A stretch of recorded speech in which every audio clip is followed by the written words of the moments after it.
Shots are already being fired in the ongoing battle between gun enthusiasts and federal regulators. Everyone wonders how the ATF will react when innovators roll out new hardware that barely fits into existing categories. In this video, we'll talk about the boundary-pushing firearms you'll find at SHOT Show 2025 and why they're set to ruffle bureaucratic feathers. From lever-action pistols with AR perks to short-barreled scatterguns and radical pistol-caliber carbines, these are designs that challenge the status quo. If you're a fan of unique firepower that toes the line of legality, you're in the right place. Buckle up for a wild ride.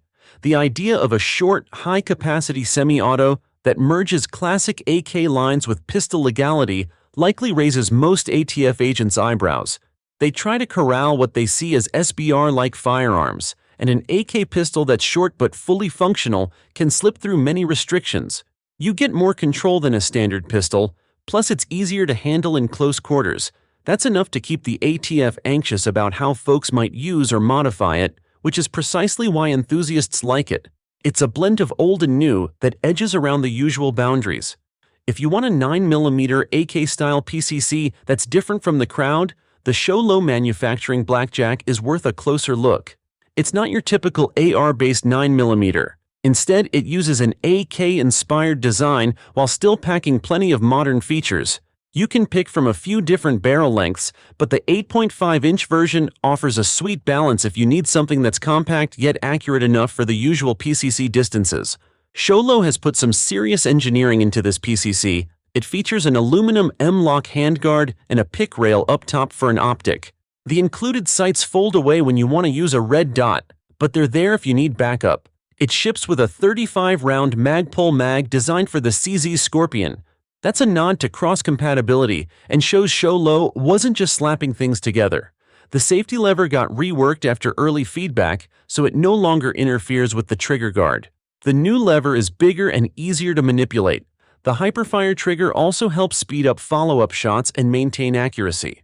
Some folks might balk at the $1,595, but it's not terribly priced considering the in-house manufacturing.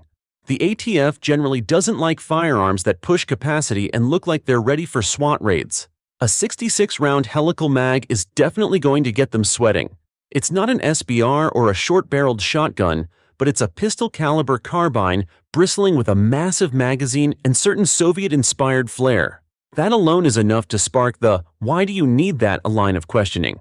A bunch of us would answer, because it's fun and because we can. That's typically where the friction with the ATF begins. If they see something that loads over half 100 rounds in a single go, they'll pay attention. The Matador Arms Bison is an AR-style 9mm PCC that borrows the Russian PP-19 Bison's name and concept, a high-capacity helical magazine with an overall shape reminiscent of its Soviet predecessor.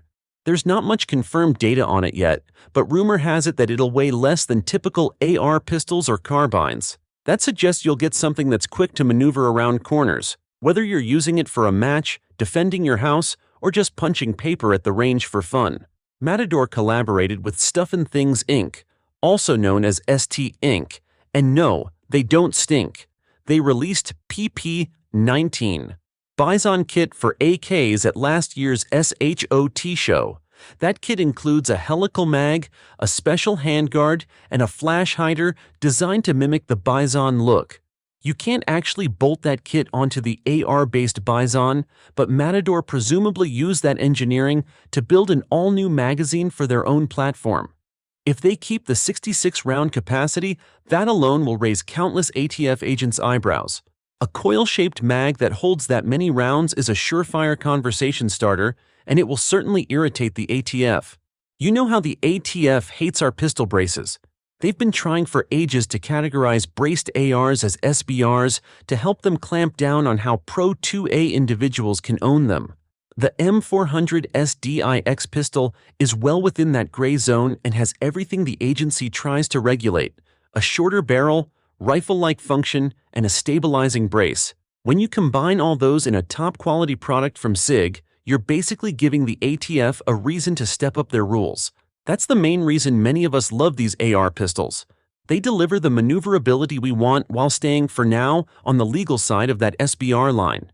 The SEG M400SDIX pistol is basically the pistol version of the well-regarded M400 rifle series, compressed into an 11.5-inch barrel package. That's a good length for close quarters, home defense, or even keeping in your vehicle. The Colt hammer-forged barrel ensures you can feed it plenty of ammo without wearing it out. The 1-7 twist suits heavier bullets like 62 or 77 grains, so if you want to dial in accuracy with quality ammo, you'll appreciate that. Muzzle devices are easy to swap because you get standard half by 28 threads with a tapered shoulder, so you can go for a suppressor or a specialized brake if you'd like. You'll appreciate the fully ambidextrous controls. This is one of those features that you don't really appreciate until you have it.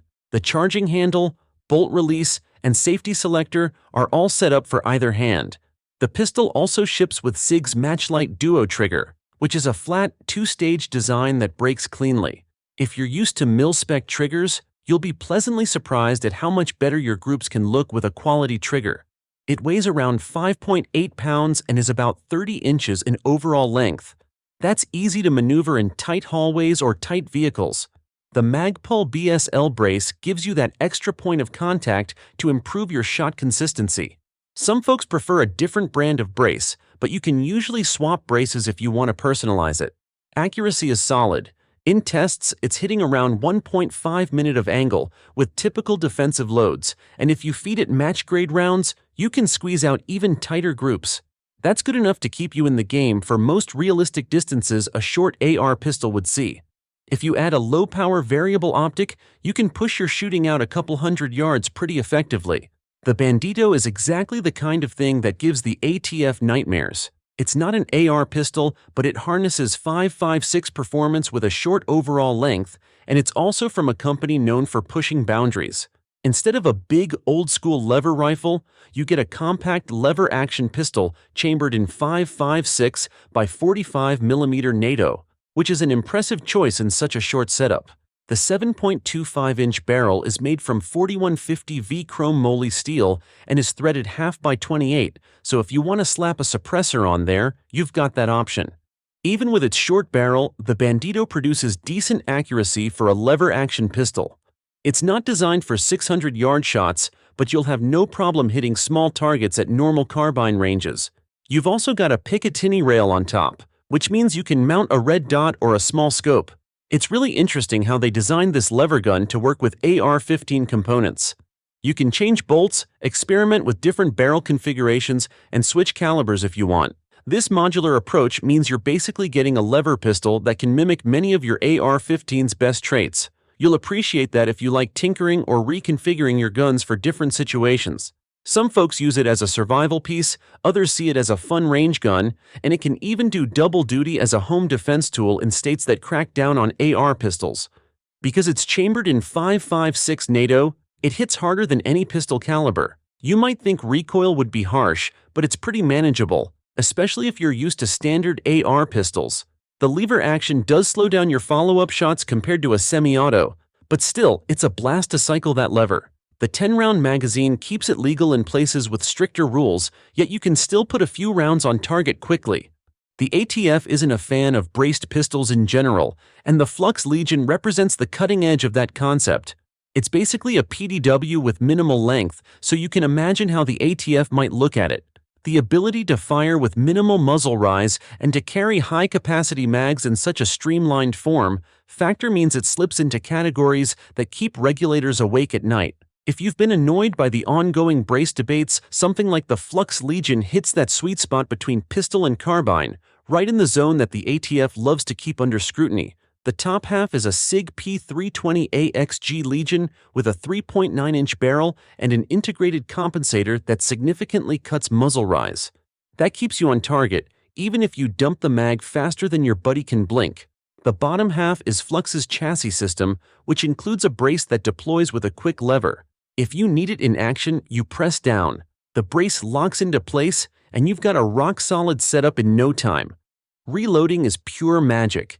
You can drop the mag using a lever or use Flux's faster method. Pulling the spare out automatically drops the empty. Speaking of mags, the 320 Flux Legion usually ships with a couple of 29-round mags, so ammo capacity isn't a problem. You'll be able to fire plenty of rounds without scrambling for a reload. The grip module feels comfortable and secure. The skeletonized flat trigger is nice and crisp, letting you shoot accurately once you adjust to the shorter overall platform. A non-reciprocating rail at the rear is another interesting feature. If you want a red dot, you can mount it there without worrying about it moving around when the slide cycles. If the red dot fails, you still have clear access to the X-Ray 3 sights, so you won't be out of luck. At around $1,500 or more, it's not for penny pinchers, but consider that you're getting an all-in-one platform rather than a separate brace kit. Can you imagine the ATF's reaction to something like the Jack? A short shotgun with a simple $5 tax stamp is basically the type of loophole they'd love to close. They also know that many gun enthusiasts see an AOW as a more affordable route to a short scattergun. PTR Industries is normally known for roller-delayed rifles, so the Jack is a major surprise. It's based on the Mossberg 500, but it's not exactly your regular pump shotgun. At just 7 inches of barrel length and a classification as an AOW, the Jack is an ultra-compact 12-gauge that's ideal for confined spaces. Weighing around 4.4 pounds, it packs decent firepower while staying slim and easy to handle. That's good news if you're trying to keep it handy for home defense. You can even use both 2 3/4 and 3-inch shells, so you have flexibility in what loads you run. Because it's legally categorized as an AOW, you're looking at only a $5 tax stamp instead of the usual NFA fees that short-barreled shotguns require. The wait time remains, but the cheaper fee is a relief for folks who want a short-blast shotgun. If you're thinking about jumping into the NFA realm, this is one of the less intimidating paths. PTR also designed the Jack to remain fully compatible with Mossberg 500 parts, so you can do plenty of tinkering. It ships with a side saddle that uses Velcro to hold 6 extra shells, so you can keep more ammo within easy reach. There's a crossbolt safety, Hogue rubber grips for better recoil absorption, and the entire package feels like it's aimed at folks who prioritize close-range stopping power without hauling around a big shotgun. If you live in a tight apartment or want something to stash in your vehicle for emergencies, the Jack is interesting. The $799 price tag might look steep, but for an NFA item that's user-friendly and well-made, it's not bad. And that's all I have for you in this video. Today's lineup showed how far designers will go to keep freedom alive. But which of the firearms we talked about speaks to you the most, and why? Let us know in the comments. While you're down there, please don't forget to like, share, subscribe, and ring that bell for more of these videos. Thanks for watching.